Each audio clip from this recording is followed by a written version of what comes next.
Oh yeah, oh yeah. Vous n'êtes pas moche, rassurez-vous, vous n'êtes juste pas né à la bonne époque. Désolé.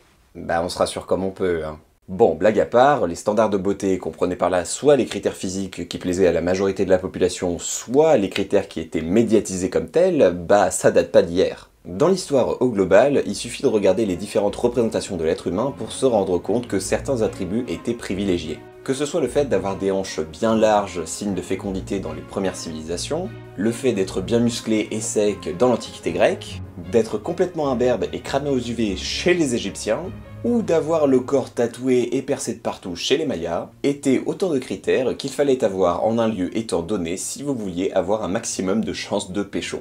Heureusement, aujourd'hui, on observe un rééquilibrage entre les hommes et les femmes quant à l'atteinte d'un idéal physique. Parce que désolé les filles, mais historiquement vous avez quand même pris beaucoup plus cher que nous. Cependant, pas beaucoup de surprises, j'ai eu beau chercher pendant longtemps, j'ai trouvé aucune période de l'histoire où les gens unijambistes, bossus et édentés étaient à la mode. Enfin bon, pour moi, pas de débat, tout le monde est beau. Surtout ceux qui mettent un pouce vers le haut, s'abonnent à la chaîne et font tourner la vidéo. Alors eux, ils sont juste... canon quoi. Ceci était un message subliminal. Comme vous l'avez vu dans le titre de la vidéo, ceci est un premier épisode sur le thème de la beauté. Bah oui, parce que comme le sujet est hyper vaste, je pouvais pas faire tout en un seul épisode sans que ça dure 30 ans ou que je m'y perde. On va voir dans ce premier épisode les critères purement physiques, et dans les deux suivants, on verra la mode et les accessoires, et ensuite les parfums, le make-up et les coiffures. On va essayer d'organiser un peu ce foutoir, parce que sinon on s'en sort pas. Concernant les critères de beauté physique, dans l'histoire de France, on a aussi eu certaines périodes avec chacune leur spécificité. Moi par exemple, avec cette peau de roux qui ne bronze jamais, mon 1m87 et mon corps qui manque de sport, merci le Covid, j'aurais fait un malheur au XVIIIe siècle. J'ai juste 300 ans de retard. Et mieux vaut tard que jamais. Ah bon, en attendant, c'est l'histoire.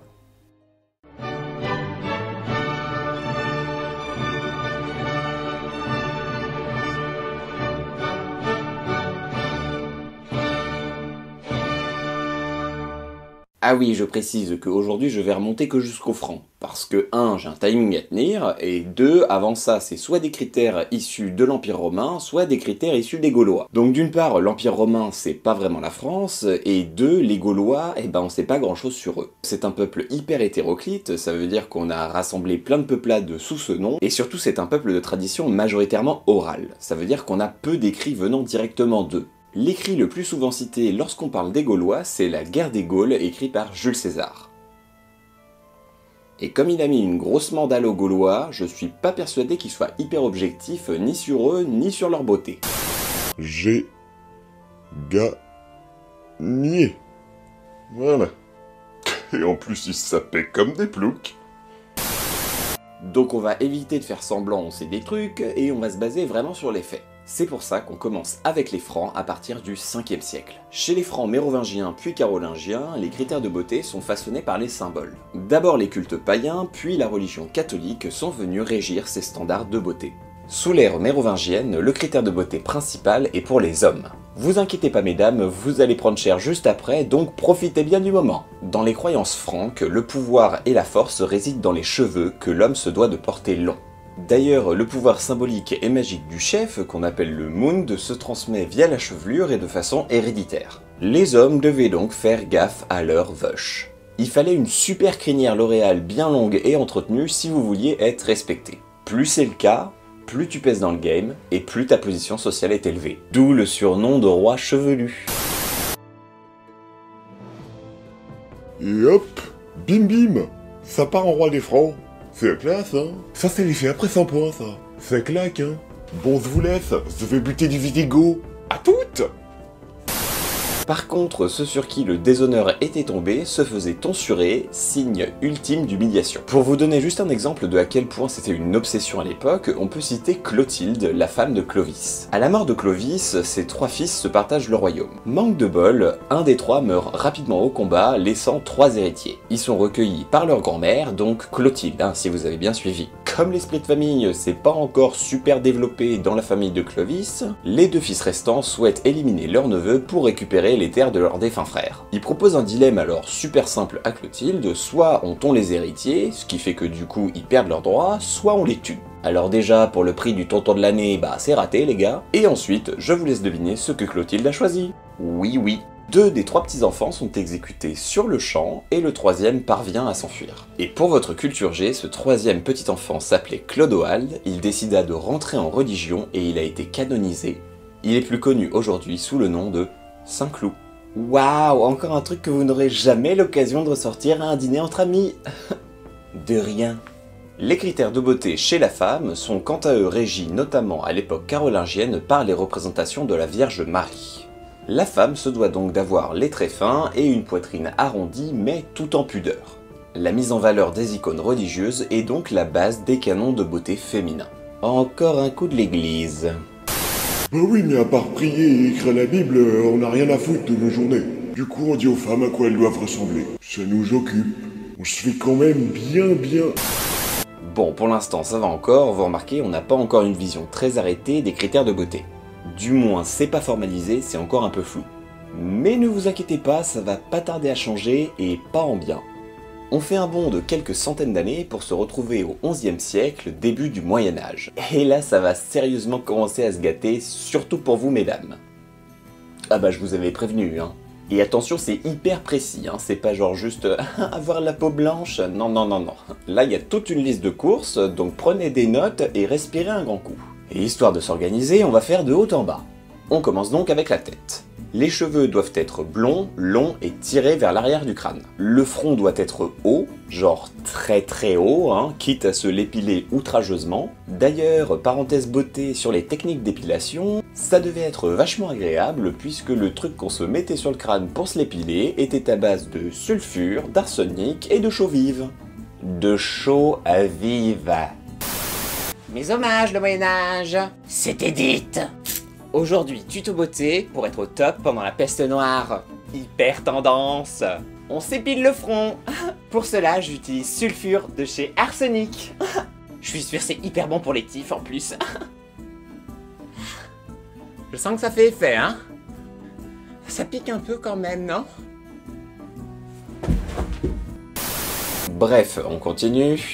Les yeux devaient être longs, grands et centrés sur le visage. C'est pour ça qu'on s'épilait le front, pour rééquilibrer tout le bordel. Et il y en a un peu plus, je vous le mets quand même, le teint devait être pâle, les joues devaient être roses, le nez devait être long et droit, la bouche petite et charnue et les dents blanches et bien alignées. Ah, je vous avais prévenu, hein. Et c'est que la tête là, hein. 2 corps maintenant. Alors là, je suis désolé, je peux pas tout retenir d'un coup, donc je vais prendre une anti-sèche, hein. Non, mais vous allez comprendre pourquoi. 2 corps. Une silhouette fine et élancée, des seins ronds, fermes, placés hauts et petits, des mains fines et longues, un petit ventre, signe de fécondité, des hanches étroites, des jambes fines mais galbées, des pieds fins et racés. Non mais qui a fait cette liste? Des pieds fins et racés, un MacBook Pro et un Vespa. Merci Père Noël. Non mais sérieux, des pieds fins et racés? Je sais même pas ce que ça veut dire. En tout cas, vous trouviez notre société trop arrêtée sur des critères précis et débiles, et bah bienvenue au Moyen-Âge. Pour les hommes, en revanche, on s'en fout. Si, littéralement. Je vous rappelle qu'on est déjà dans une société phallocrate avec comme socle la féodalité. À ce titre, si quelqu'un est plus important que vous dans la pyramide, il est plus attirant. Dans cette société, les femmes ont le droit d'être belles et les hommes d'être puissants. Mais bon, si on devait donner un petit listing, eh ben l'homme se devait d'être plutôt grand, 1m65 ça suffisait, un port altier et des jambes et des cuisses assez musclées. Et après, plus t'es puissant, plus t'as du flouze, bah plus t'es sexy. Je rappelle quand même que la dame la plus haute du Moyen-Âge, c'était quand même Agnès Sorel, qui à 22 ans était la maîtresse de Charles VII, qui en avait 42. Charles VII qui est, on va pas se mentir, pas très jojo. Non, si, il est objectivement connu pour être l'un des rois de France les plus laids. Mais il a gagné la guerre de 100 ans, donc je suppose que la fame gomme la mocheté. Aujourd'hui, je suis pas sûr qu'objectivement, il arriverait à serrer s'il allait en boîte. Et en même temps je dis ça, mais je ne sais plus à quoi ressemble une boîte. Merci le Covid, et oui, je dis le Covid parce que j'ai envie. Bref, ce diktat façon liste au Père Noël va quand même continuer pendant 5 siècles. Au XVIe siècle cependant, on voit arriver un nouveau phénomène, la Renaissance. Ah la Renaissance, on sort des âges occultes. Forcément ça va aller mieux. C'est pas encore pour tout de suite, hein. Alors dans l'art, c'est vrai, les canons de beauté évoluent. notamment via la redécouverte de l'Antiquité et sa célébration dans les arts de la peinture et de la sculpture avec des artistes comme Rubens, Raphaël ou le Titien. Les femmes y sont représentées beaucoup plus en chair, pulpeuses, voire avec de l'embonpoint assumé. Est-ce que cette représentation s'applique à la réalité? Eh bah pas vraiment en fait. Si la représentation des femmes pulpeuses est censée exacerber les sens et pousser au plaisir, dans les faits à la cour de France, la minceur reste de mise. On verra dans la deuxième partie de ce triptyque que la Renaissance marque l'avènement du vêtement comme critère de beauté.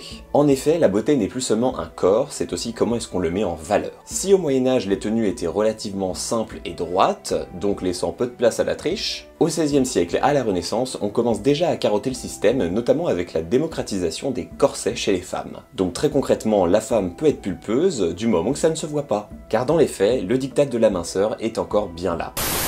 Tut, Madame la comtesse, qu'est-ce que c'est que ça? C'est du gras? Si, c'est du gras. Ne me prenez pas pour un jambon, c'est du gras. Voilà. Allez, on file ce corset, moi, parce que ça me... Bon, je l'ai pas inventé pour rien. Bon, ça fait peut-être gigot, mais c'est mieux. Le canon de l'époque, c'est Diane de Poitiers, qui était la maîtresse de Henri II. Bon alors lui il est plutôt beau gosse, donc on valide. Vous avez peut-être remarqué que c'est la deuxième maîtresse officielle dont je parle comme incarnation de la beauté d'un temps. Et rien de bien étonnant à ça. En effet, tout comme les stars médiatisent aujourd'hui certains canons de beauté, à l'époque les rois cherchaient ce qu'il y avait de mieux, et c'est ça qui est passé à la postérité comme canon. Les maîtresses officielles étaient donc les égéries de la beauté. Bref, quand on parle de critères de beauté à la Renaissance, malheureusement on était encore à la bourre, parce que l'avènement des beautés pulpeuses et après la libération des corps n'interviendra que bien plus tard dans l'histoire de France. Pour ça, nouveau petit bond dans le temps pour arriver au XVIIe siècle. En effet, cet idéal de la Renaissance ne devient une réalité que sous les règnes de Louis XIV et connaîtra son apogée sous Louis XV. La femme sexy est maintenant tout en rondeur, avec des bras imposants, des seins proéminents et des mains un peu potelées. Ah bah c'est sûr, ça change du sac d'os, hein. Ah oui, par contre elle doit avoir la taille marquée. On va pas déconner non plus, hein, c'est pas des boudins, hein. La beaufitude... Eh ben oui, mais du coup, comment on fait? Et ben là, ça devient le festival des artifices. Déjà, on voit apparaître les robes à panier, ça devait être super pratique. Et surtout, on est en représentation théâtrale H24. Donc là, on sort les perruques poudrées, le make-up à plus savoir quoi en foutre. Je vous rappelle que le but, c'est surtout d'être vu du roi parmi une tripotée de courtisans. Donc plus c'est gros, plus ça passe. Le teint doit être plus blanc que blanc, les joues plus rouges que rouges, tout est dans l'excès. En fait, le XVIIe siècle est aussi appelé par les historiens le grand siècle. Et cette explosion de grandeur qu'on voit dans les richesses, dans la culture, dans les divertissements, dans les monuments et dans les arts se retrouve aussi dans la beauté. C'est l'ère du too much. Kikouki, mes petits nantis. C'est Edith. Éditorial, enfin. Aujourd'hui, tuto beauté pour être top à la cour de Versailles. Hyper tendance. Make-up sobre. Naturel. Pour cela, j'utilise blanc de Céruse. Je suis sûr c'est hyper bon pour la peau en plus. Voilà. Sobre. Et voilà. On est bonne. Un peu chaud, non? Et ce délire du « j'ai la moitié d'un Sephora sur la tronche », ça vaut aussi bien pour les femmes que pour les hommes. Donc ceux qui pensent que le make-up pour hommes c'est soit indécent, soit novateur, ils ont juste 400 ans de retard. Bon allez, si on veut arrêter de râler 2 secondes, on peut se dire que c'est la fin du diktat de la minceur. L'égérie de la beauté du temps, c'est Madame de Montespan, qui était la maîtresse de Louis XIV. Et elle, pour le coup, elle était vraiment voluptueuse, sulfureuse et vraiment potelée. Comme je vous l'ai dit, chez les mecs aussi, on se barbouillait la tronche avec pas mal de make-up. Et du coup, l'archétype du beau gosse de l'époque, c'est Louis XV. Alors d'accord, c'était le roi. Du coup, les chroniqueurs de l'époque allaient pas non plus dire que c'était un gros laidron. Cependant, force est de constater qu'il coche toutes les cases. Il est grand, plutôt bien bâti, il a les yeux clairs et le teint pâle. Beau gosse, loulou. Et ouais ma gueule. Il y a 3 siècles, la couve de GQ, c'était Bibi. Loulou la fraîcheur. Après moi le déluge. C'est compliqué d'être moi. Et ce côté grandiloquent dans la beauté va continuer à peu près jusqu'aux années 1770. À partir de ce moment-là, on voit arriver un nouveau mouvement de pensée qui va pas mal foutre le sbeul, les Lumières.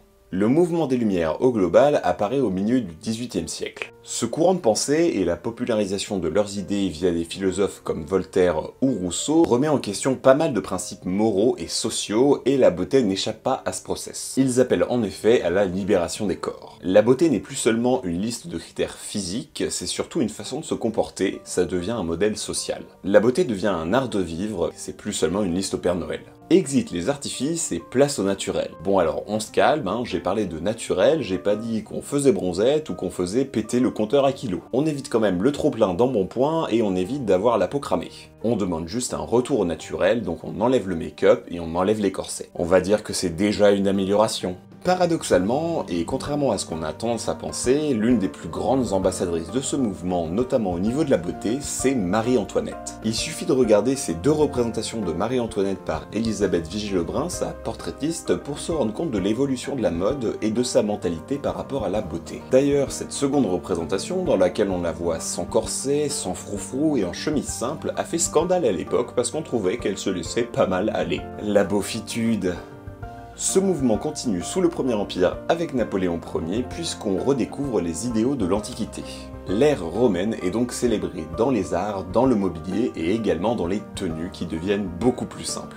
Et surtout le plus important, on prend soin de soi, mais la beauté devient multiple. Peu importe qu'on soit brune, blonde, grande ou petite, à partir du moment où on fit les critères, notamment au niveau de l'habillement, et ben on est beau. Mais ça va peut-être aller, non? Tout va bien la régression, là? Je faisais déjà ça il y a 2000 ans. Bande de ploucs.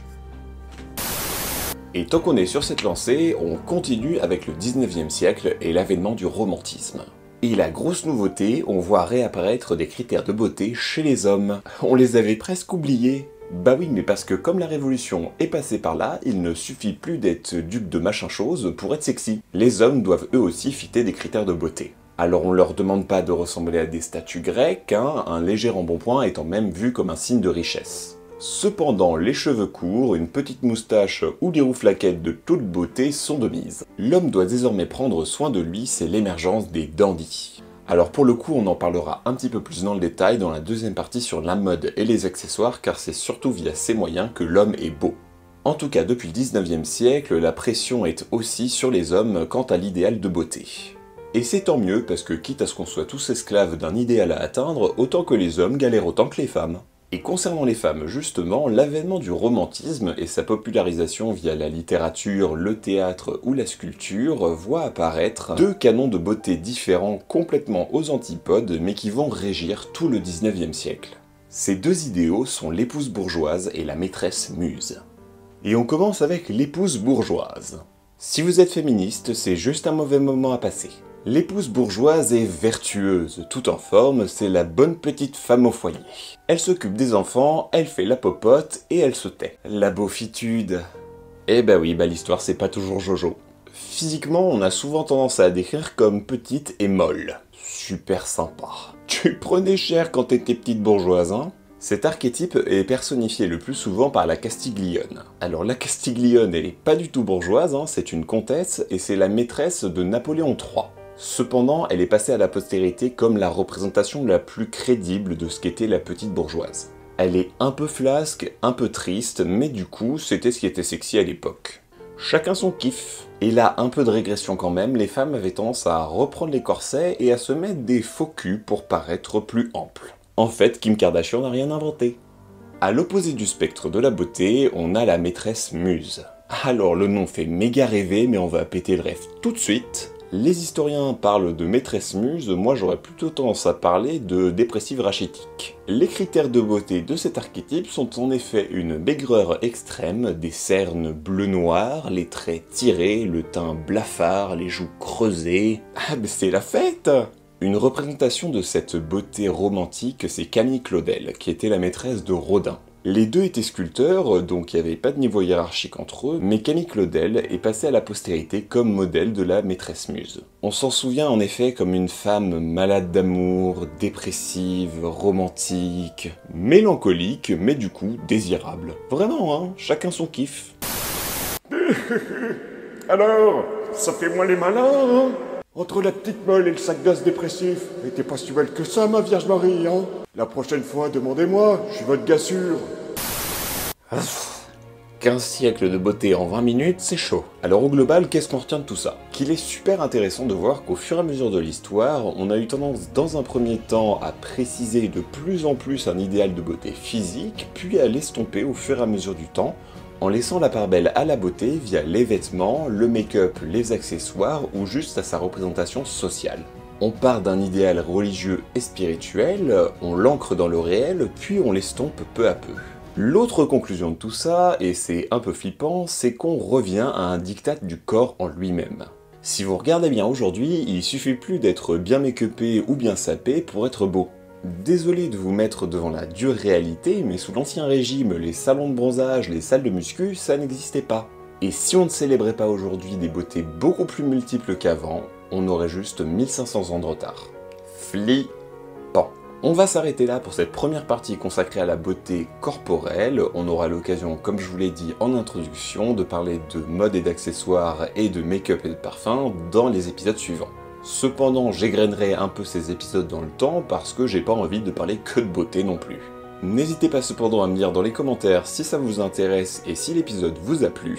Et pour le prochain épisode, parce qu'il m'a été beaucoup demandé et aussi parce que j'adore le sujet, pour le dernier Sale Histoire de l'année, on parlera du procès des Templiers et des rois maudits. Alors à très vite pour une prochaine Sale Histoire. La vache! J'étais chaud les Visigoths là! Bon ça y est, vous êtes abonnés? Bah c'est le moment hein! Allez zou! On se voit dans le prochain Sale Histoire! À toutes!